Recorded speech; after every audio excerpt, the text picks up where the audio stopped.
Welcome to Worldly Wise, the Federal's video show, where we discuss global developments, deconstruct complex issues that make news, and occasionally talk to diplomats, academics, and anyone else specializing in international issues. Today, we look at the Russia-Ukraine war as it completes 2 years. Russia invaded Ukraine exactly 2 years ago on this day. The special military operation, as Russia calls it, was expected to finish quickly. However, it shows no signs of ending. Over time, the world has got used to the conflict and probably even bored. It has moved from news headlines into small print, from dramatic images on television news to brief mentions. The coverage may have diminished, but that in no way reflects the actual fighting on the ground. Large parts of Ukraine's north, east, and south lie in ruins. Towns and cities have all but been abandoned. Villages are deserted. The intensity of the fighting may ebb and rise, but it is on, very much on, mind you. Ukraine does not officially publicize the number of deaths of armed personnel in the conflict. Western news reports estimate it at around 70,000. Around 120,000 troops have been injured. The New York Times, for instance, the New York Times report, for example, estimates Russian troop casualties at around 300,000. The reason for this higher figure for Russian casualties is because there are around 13 lakh Russian troops which are in action. In comparison, Ukraine's troop strength is around 500,000. So obviously the casualties will be much less. Of course, it is to be expected also that the Western media will give a higher figure for enemy casualties while playing down its own allies. So that should be taken with a pinch of salt, this particular data. Now, if you take an independent agency like the UN Monitoring Group, they estimate civilian casualties in Ukraine to have crossed 30,000 in the 2 years of conflict. And out of these, 10,000 have been killed, which means the remaining 20,000 are seriously hurt, injured, whatever. Millions of ordinary Ukrainians have been displaced. Thousands have lost their homes. Hundreds of medical and educational institutions have been simply destroyed, says the UN Monitoring Group. So it's not just the casualties, the effect of the war is extremely large. And fighting is fierce, even if it is sporadic. Unlike the fighting in an earlier phase, when it was continuous, Russia has not hesitated to use advanced hypersonic, ballistic, and cruise missiles. Ukraine, with help from its backers, including the US and its allies in Europe, has managed to retaliate, and pretty well. But this has not proved to be a lasting setback for Russia, which has returned each time with heavier fire. After all, we are talking of Russia, which is vying for the top job, along with the US. Putin, dealing with widespread US-led sanctions, is having his share of headaches. The military needs troops, and there is a general unwillingness among Russians to join the army in its war against Ukraine. Well, it's not a surprise because, after all, Russia and Ukraine were once friendly neighboring provinces in erstwhile Soviet Union. Many have friends, relatives, and family connections with one another. Putin has been subject to periodic setbacks, like the Wagner mutiny, that almost got the president.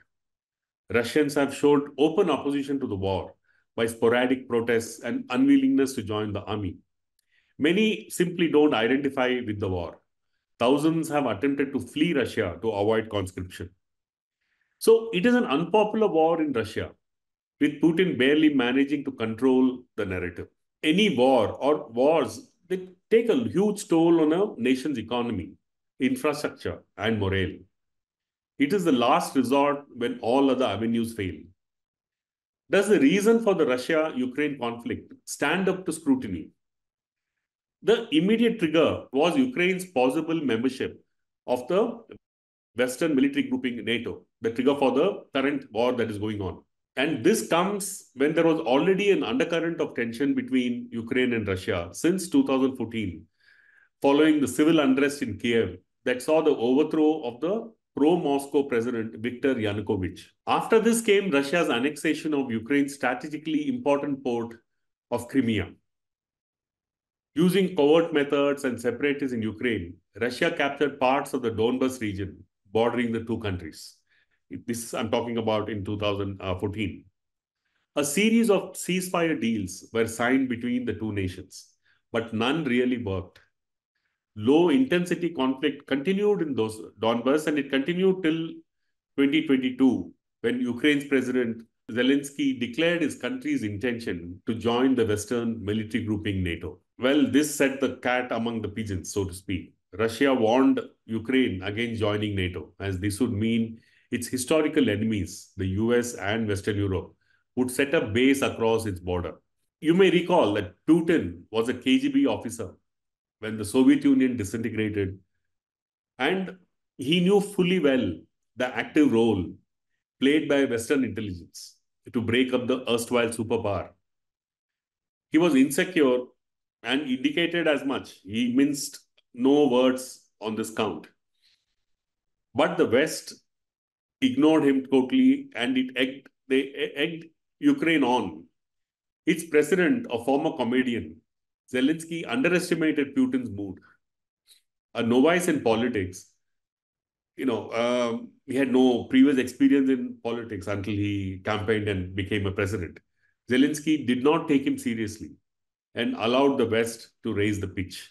Putin reacted violently and mounted an invasion against Ukraine on Feb 24th, 2022, exactly 2 years back. Now, Ukraine least expected it, and so did its Western backers. There were peace talks in the initial days, and it looked like some kind of an agreement would be hammered. Unfortunately, Zelensky, puffed up by Western advisors, who also promised military support, went cold on negotiations. Since then, the world has witnessed a horrifying conflict. Ukraine, one of the top productive provinces in erstwhile Soviet Union, has ended up seeing a large part of its industrial infrastructure destroyed, its high wheat-producing fields laid to waste, its nuclear facilities under Russian siege. Worse, it has lost sizable swathes of land in four provinces in the east, in Donetsk, Luhansk, Kherson, and Zaporizhia.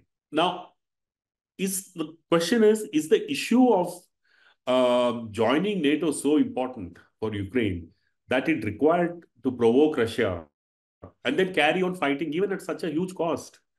In most cases, wars get triggered when one country encroaches on another's territory or one preempts a possible attack by another. But neither of this happened immediately preceding the current conflict. In 2014, Russia had moved aggressively against Ukraine and annexed some territory, including Crimea. But that was over and done with. And like I said before, it was just in the background. It was not there overtly. A more astute politician in Ukraine would have probably judged the situation better and put off joining NATO for another day. I mean, more importantly, they would have conveyed this to Putin. It might look as if Ukraine bowed to Putin's threat, but in real politics, it is eminently acceptable for a nation to move back tactically when the situation demands it. Even after Putin attacked Ukraine, Zelensky could have negotiated a quick end to the fighting. Joining NATO is not a matter of urgency for Ukraine. It could even have waited for several years to go ahead with its plans. All Zelensky had to do was look back, take a leaf out of the US-Soviet Cold War. There, after nearly 5 decades of an incessant but low-degree conflict, the West succeeded in helping breaking up the Soviet Union, almost peacefully, with the least bloodshed. Unfortunately, neither Zelensky nor any of the Western leaders, including the US President Joe Biden, was able to clearly read the situation. And for that, Ukraine and its people have had to pay a devastating price. Clearly, after 2 years of war, the situation has got into a more complex tangle, and it looks like a lot more effort is required for the conflict to end, save for unexpected developments.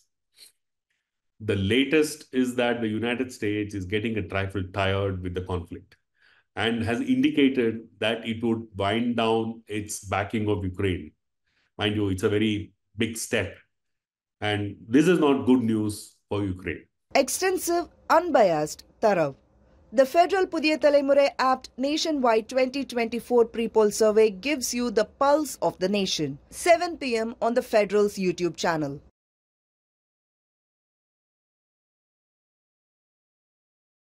Subscribe to the Federal's YouTube page for more news and updates.